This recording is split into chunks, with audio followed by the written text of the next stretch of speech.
A disparu. Ah non, il est là, pardon.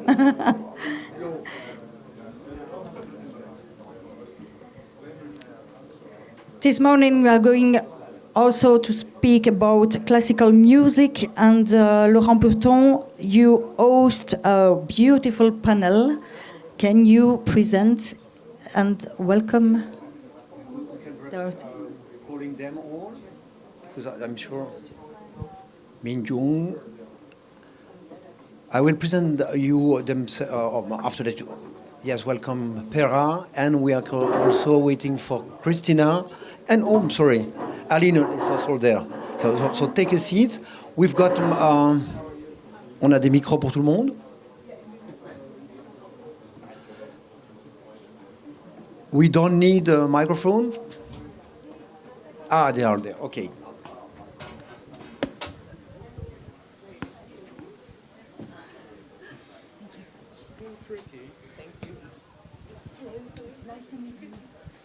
That's 360, you know.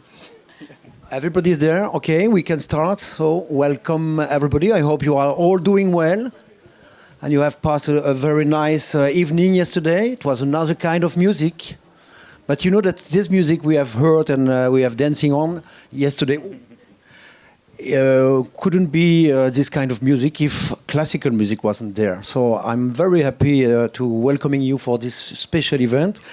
I'm also happy because we all know that the classical music is a bit like the queen mother of the music. We all know that there is no jazz without classical music, and there is no funky without jazz. There is no disco without funky. There is no hip hop and urban music without disco. So we all know that without classical music, we couldn't have all type of music. So it's essential for us to give a special place to this mother. We all must have the greatest respect for classical music. We also know that classical music and technological innovation are often pitted against each other. However, classical music has profoundly transformed and embracing digital platforms, AI, composition, and immersive experiences. Do you know that the classical music streaming has increased by 46% worldwide since 2020? There is a huge appetite for digital engagement with old compositions we have observed last year. So let me introduce our four talented personalities to discuss it. We will speak with you about recording techniques, AI-generated composition, live streaming concert, and also music education. Let me introduce first the local one. It's not exactly the local one. She's coming from France, Aline Sam-Gio, but she's living and working today in Liège. She has also been working forever in the classical music world. What a wonderful work for you.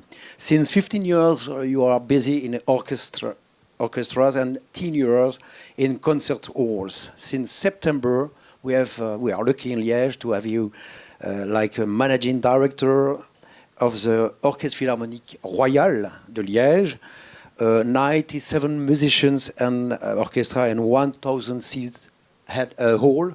This is not bad. One of the most important in Belgium, we have to say. And Aline is always interested in international issues, innovation and network amongst classical music professionals, but also amongst other economics areas, important also for your job. Let me introduce you now Min-Jung Kym.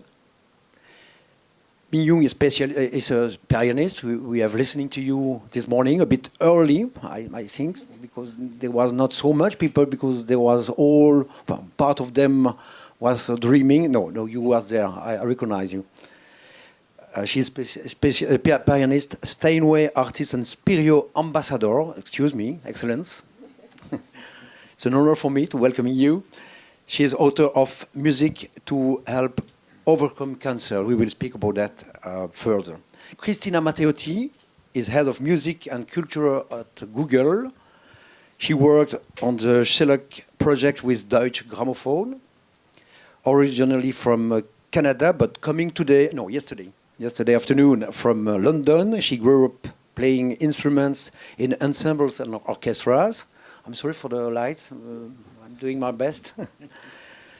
She has a deep interest in the intersection between art, culture, and performing art, technology, and believe in the power of music to connect people and bring them together. We are all totally agree with that, Christina. And finally, Pere Pèries is coming from Spain. Thank you for bringing us the sun, because we was expecting the sun since 4 months, more or less. A bit of Barcelona, if you want. yes, we would appreciate. So this is the son of Catalonia. Thank you for you.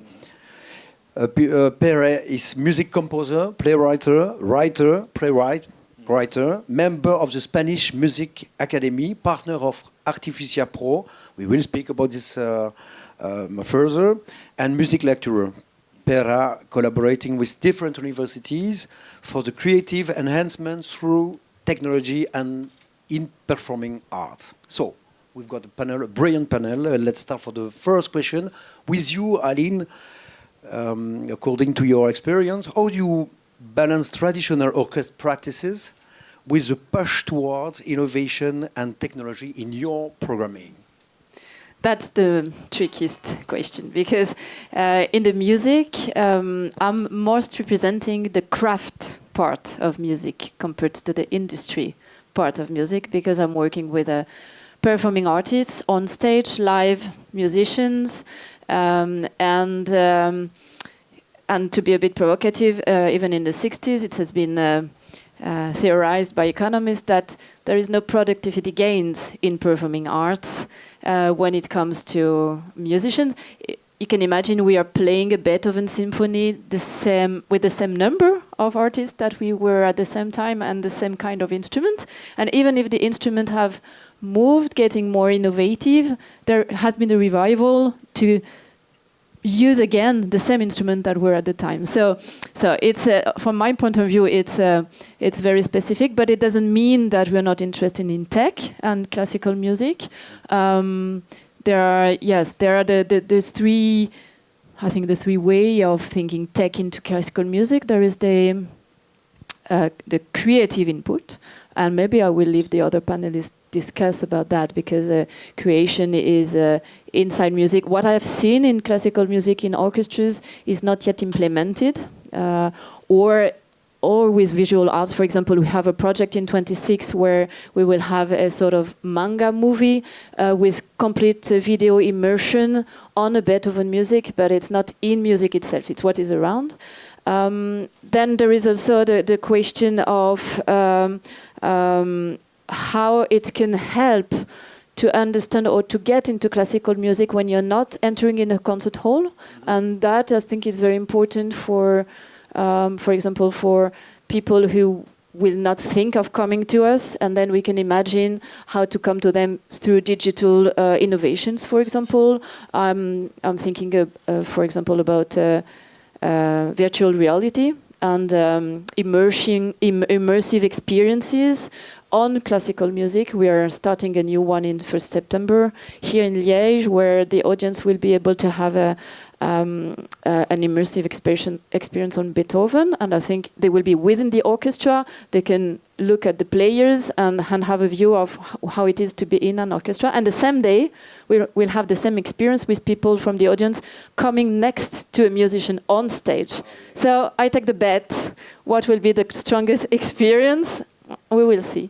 And the last one that maybe we come back later is how, and that was the question of the panel before, how tech can ease the work and the life of musicians.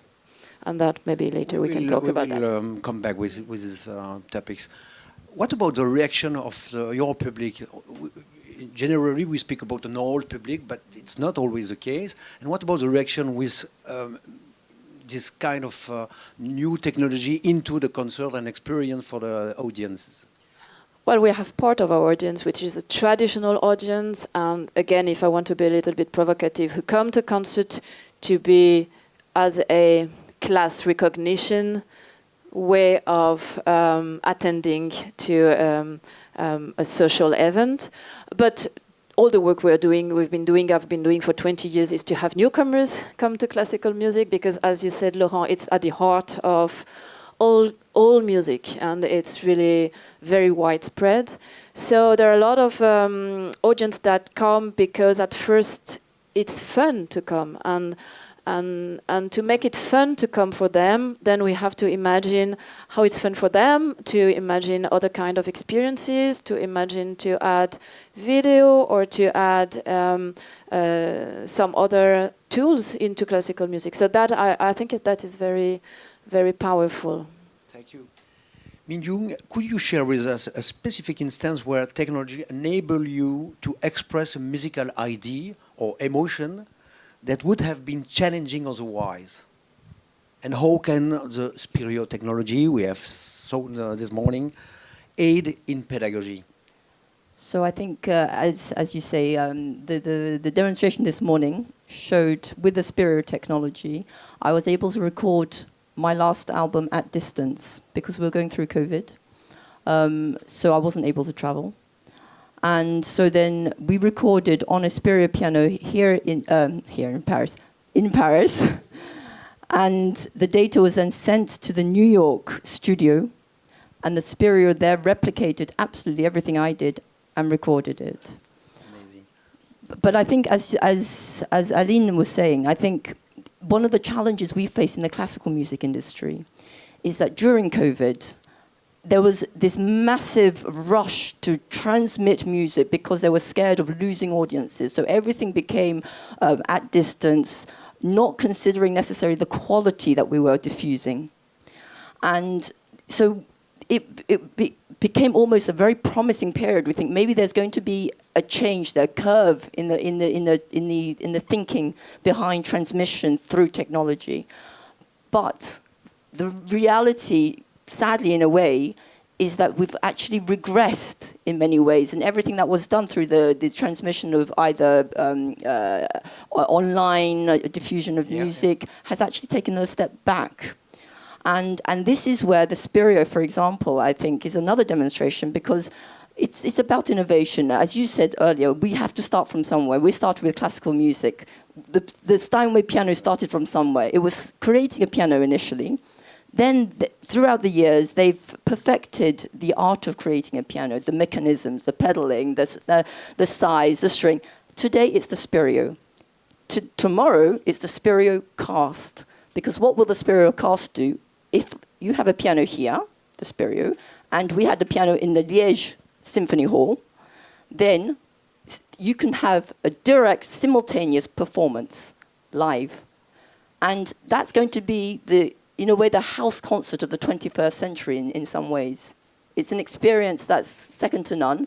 And in a way, as Aline was saying, it might encourage other people as well to hear music that wouldn't necessarily have come to the concert hall to experience. Thank you. A few words about pedagogy with Christina. You have been instrumental in developing initiatives that support new generation talent. How do you see technology aiding the development of young classical musicians today? So I think this is a fascinating question, in that I would emphasize again and again and again the importance of excellent teachers, excellent orchestras, and what is actually a very traditional way of developing. So we had a partnership with the Pèries Academy, which is the development orchestra for the Berlin Philharmonic. And what we wanted to do with them was a couple of things. First, we wanted to help them with some basic social media skills, because you need to be able to talk to camera, you need to be able to present yourself, you need to be able to put yourself forward for auditions. And then the other thing we did as part of that was very much around how can we help them record chamber music concerts, orchestral concerts, their work in progress series, so that they would have good high quality recordings that they could submit, often at short notice, for things like auditions. And then as part of all of this, it was how do you record yourself on your iPhone when you have 2 days notice of needing to submit something? So we sat down and we said, well, practically, we know that working with the Berlin Philharmonic and is probably one of the very best places in the entire world to learn how to be a classical musician. But we want to bring where technology can concretely help, and we had good conversations with the academists, with the management, and so on, in order to develop those things.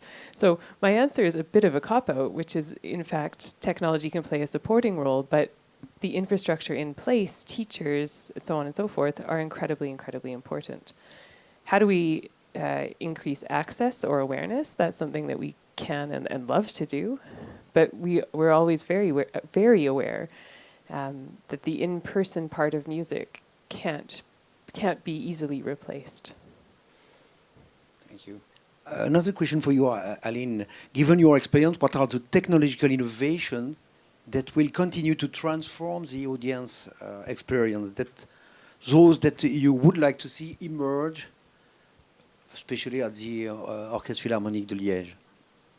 So, what's the beginning of the question? The beginning is, what are the technology innovations that will continue to transform for the future the audience experience?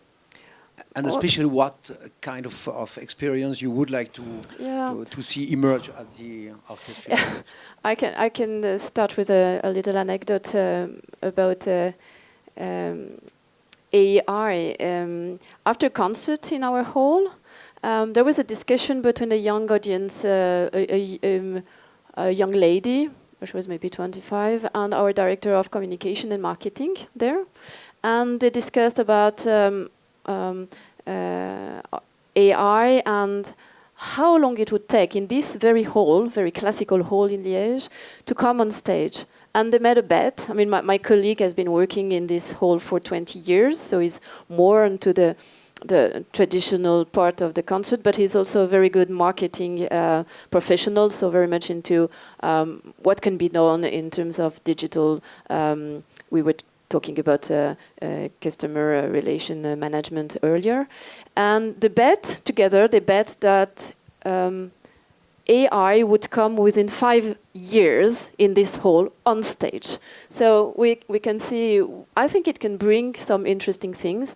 I think it can also bring things that we haven't waited for technology to have recorded music and transform sounds into classical music, because composers have, since the 60s, 50s, 70s, worked on samples into classical music. But for the audience, I think that the more experience they get of immersion into classical music, the better it would be for them. And I mean, there's some innovative things that have been easing also the way of the musicians. But I will talk later about that, because this was the audience, your question. Okay, perfect.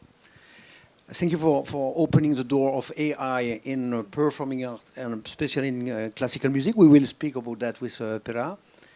How do you see the role of AI involving in the landscape of classical music and generally in the performing arts? After that, we will have a look on a video you have sent to us. Yes. If you prefer, we can have a look before. First, what you prefer? A little introduction about the theme. It's a good news that we have 5 years to finish the opera. I mean that it's a challenge. Of course, classical music is in a certain way is an heritage that has to be preserved, but at the same time is a language that still can be explored, and still can be a lot of things that we can think now that can happen in what we call classical music. But I think AI can help with that, and in the sense that AI, when you're creating with AI sometimes it places you out of your comfort zone, and then you start to think different, and it's like working with the fifth Beatle or the sixth Beatle, and you start doing things that you never do alone. You would never do alone, and that's just for the artist. It's the interesting thing, and this is interesting thing also for developers and universities, that they have their music technology groups that are investigating in this sense. So I think it's good for everyone to explore new ways of creation. And AI can help. It's a technology that we have now on the table. One day, the new technology was the piano. And they started writing concerts for piano. That's a good thing. Now we have AI. Let's see what can we do with AI. Why not? Let's have a look. Yeah. You want to comment the video we will see okay. just now, or Yeah. you prefer? So I just ask you to A brief introduction, yeah. to let the public have a look on the video. Wow, what we are going to see is a short demo about what could be the overture. What you will see is, I had two demos, but we don't have much time. So I will show you the first one because it's where you can listen to the lead motifs that were created with AI, with using the Google Magenta Studio. That is, yeah. So we create leitmotifs. It's subtitled in English. So every time you read the word theme, it was created with AI. We can the volume, please, a little. Could you put the volume higher? Thank you. These timpanis, they were also suggested by AI. This motif also was suggested by Google. AI.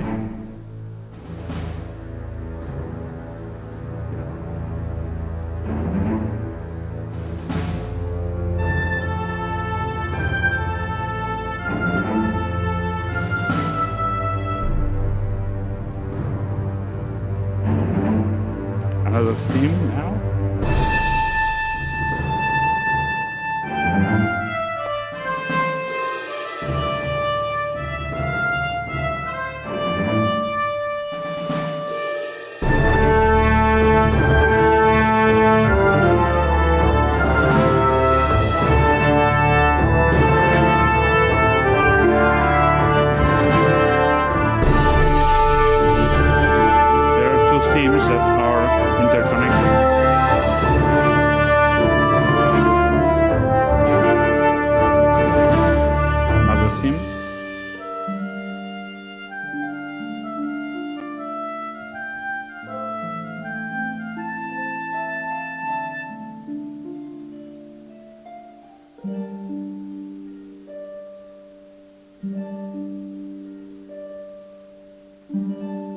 Here we took half of the theme that is suggested now and developed after that.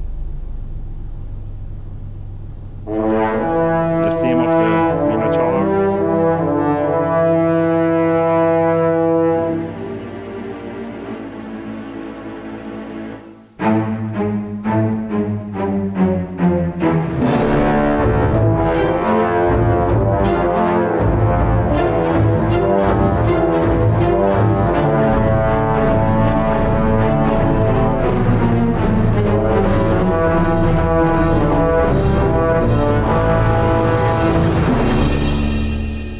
Another theme.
Okay.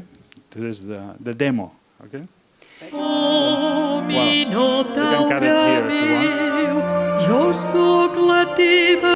This is the second video. Yeah. We can have a look, but it's 7 minutes more, and I'm not sure we have enough That's what time. I wanted to tell you. It's now we can listen to a whole area sung by a mezzo, but if you're interested, just tell me and I can send you the link to listen to it.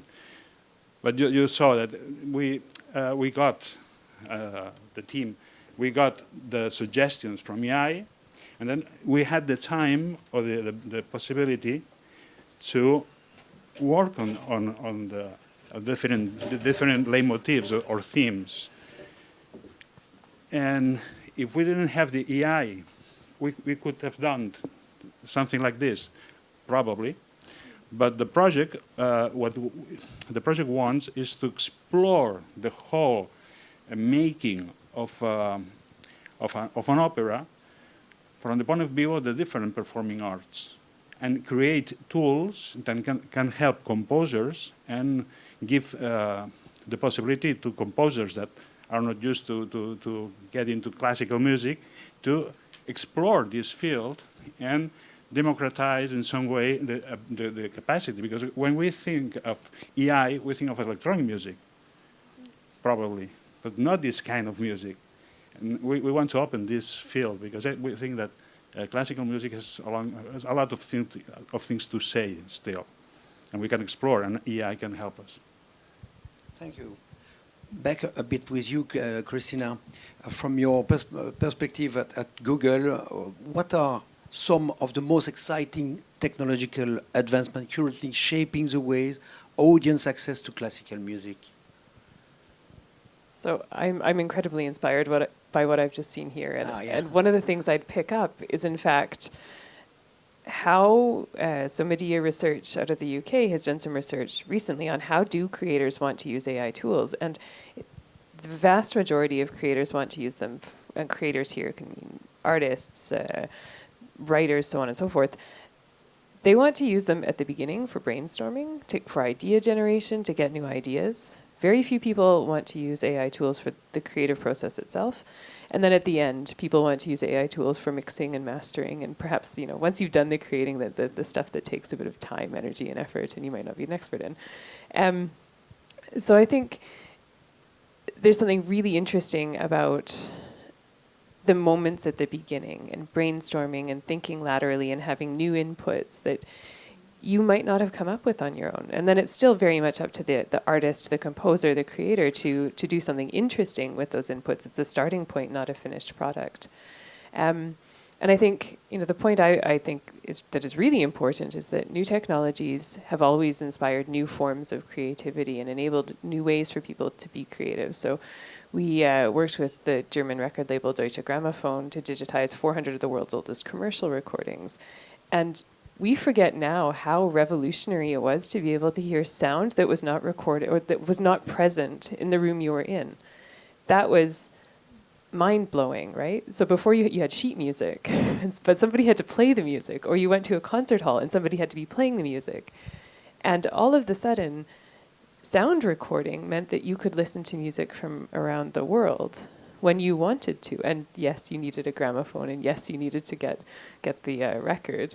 But it was revolutionary. And I think having that kind of access inspired new forms of creativity at the beginning of the 20th century. Electronic music, which you talked about, again, this is a creative revolution. Somebody figured out that you could take this newfangled electricity that was coming out of the walls, right?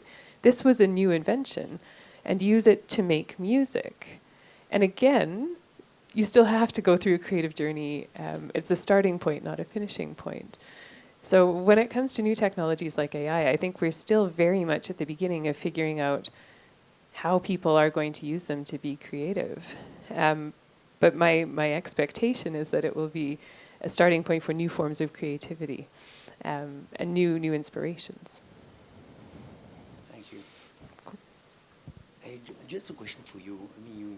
Could you explain your harmonies and healing initiative, because we are just today there to speak about health through music, and your initiative focus on the therapeutic power of music. Can you tell tell us a bit more about that? Of course. It's a little bit like you said.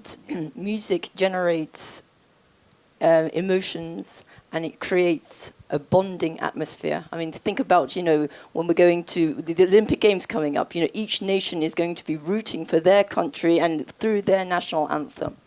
And so actually the notion of health and music converging together is nothing new. If we think back to the Bible, King Saul, who wanted David to play on his harp to alleviate his mental anguish. Brahms, the composer, was a close friend of Burton, who was a surgeon.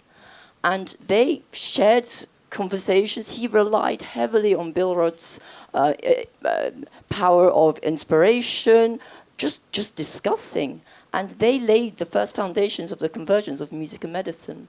And through my own experience, because, as I explained earlier, I went through a cancer diagnosis, and it was through the power of music, not as a musician, but actually as a listener, that I rediscovered also the benefits and the healing aspects that music can have as a healing tool. It's not a miracle cure. This is, one thing that we have to emphasize. And through that, I've actually developed this program, which takes music into hospitals, into companies as well, because today also after COVID, the effect after COVID, the health, well-being through music is so important to be able to transmit that. And music speaks a language of its own. So that's the basis of all of that. But through the Stereo, again, what I do with that is, it's like creating a network of access to music where you're not physically able to be present. So if I'm playing at the showroom with a Stereo somewhere, then it can be accessed elsewhere. And owners of the Stereo can also access the music directly when we have a Stereo cast.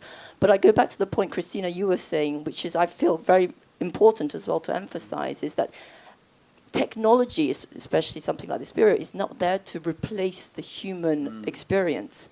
But it's a tool that can be accompanied and used in a positive manner. And with a Stereo as well, a little bit like a Pèries, with your expertise in composing, because in fact it has editing facts as well. So you're playing something, you're in a recording studio, and it's that take you want, but there was just one note missing. Well, we can add it in. And it's there to aid. So different. I digress slightly from your initial question, but that's really what I wanted. Yeah. Absolutely. Can I be super cheeky sure. You can interrupt pick up the point on human experience? So I absolutely agree with you. I agree with you so very wholeheartedly. And I would make the point about music festivals or concert hall music festivals first. Music festivals are incredible. You go there, you are exposed to new music, you meet a lot of people who are very much like you. You have the sense of community. You disconnect because your phone is dead because you've been running around all day. And they're incredible, right? Because you have this amazing human experience. But objectively, they're actually really awful places. Like, they're muddy, they're either rainy, or it's too hot, or the toilets are disgusting, and you might be camping in a field where you have to walk an hour and a half to get there. And people are standing on your toes and dropping drinks on you, and so on and so forth. But we don't care about any of that, because the human experience and coming together is what makes it. And it's the same thing in a concert hall, where concert halls are much, much nicer than music festivals. I want to make that point. But you have this opportunity to share an experience with people who care about the same thing that you do. And music, speaking this language, I think is incredibly powerful in that sense. Thank you. That's very important what you say. You add. Thank you. Last question for you, Aline. Aline, could you explain how you have seen technology impact the orchestral world? Too little, I think, to my taste. I would say like 10 years ago appeared too interesting experience. I think the one that many soloists are using now, and maybe you're using it too, is the fact to replace the paper of the music, the parts, with digital music, an iPad, and you have your music on it, and you see in concert the soloist with the foot they can put another page and read another page. So, but in orchestras, so it's much widespread in for soloists.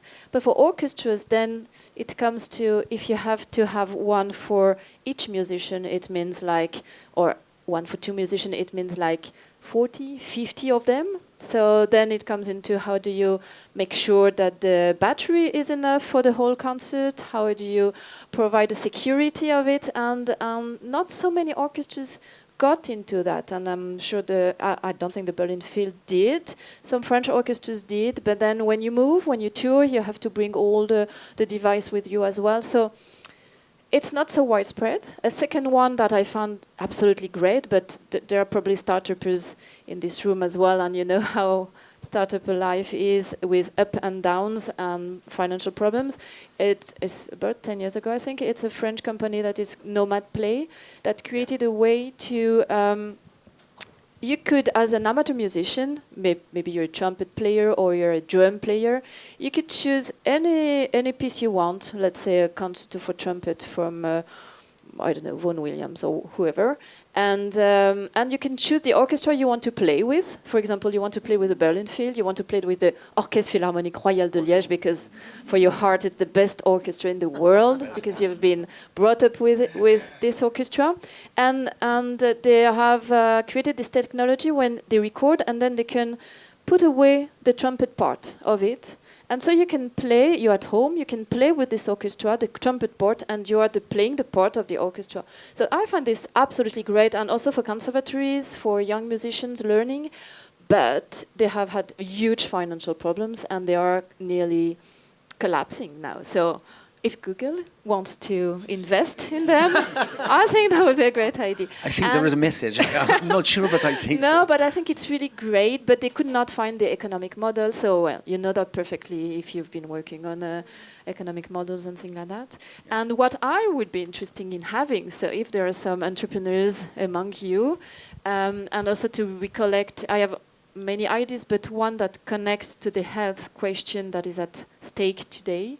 You know that orchestra musicians, they have a disease with the ear. They have problems in hearing because they are exposed to strong sound all over their life. And when you're a trumpet player, you have the drums behind you, and you are getting 60. Sometimes you really have a disability, really. Mm-hmm. So we are working for their health very much. So we have molded earplugs for them, molded to the shape of their ear. The thing is, and you can choose the volume. You want to reduce a lot or you want to reduce a little. But what I would love, maybe it already exists, is an automatic reducing of the volume or adapting of the volume to what is around. For example, you are playing a very subtle part in a classical music. Of course, you need to hear, so you need to have less, more in the ear. But the minute after, and then the conductor gives a very strong, and there are the timpanis and everybody playing very loud, and it could be great if automatically it's reduced because the musician has not the time to just put the number 2 in the ear. So that would be a great technology that could be developed if you want to. Good to listen to you because I'm also busy in an investment fund, and I would appreciate to go further in this kind of project. The big problem is to find the business model, and that's when we speak about Nomad Play, for example. The product, the idea is incredible, but the business model is always a bit complicated to find. Fortunately, we've got Google to help us. I think we arrive at the end, and can I ask just a last question, just to give you the floor, and if you want to add something, because we had not enough time to ask you everything. If you want to add something, or see if someone want to ask. Actually, the startup you mentioned, Red Bull now invested very heavily with Martin Grubinger, you know, the percussionist who retired. It's my group, it's now. So they are probably going to go out of business because Red Bull is heavily behind the project with Hans Zimmer, and You've it's a got. very big initiative now. Thank you. All right. Probably it already exists, but so again, I don't know that it does. So they haven't addressed my market.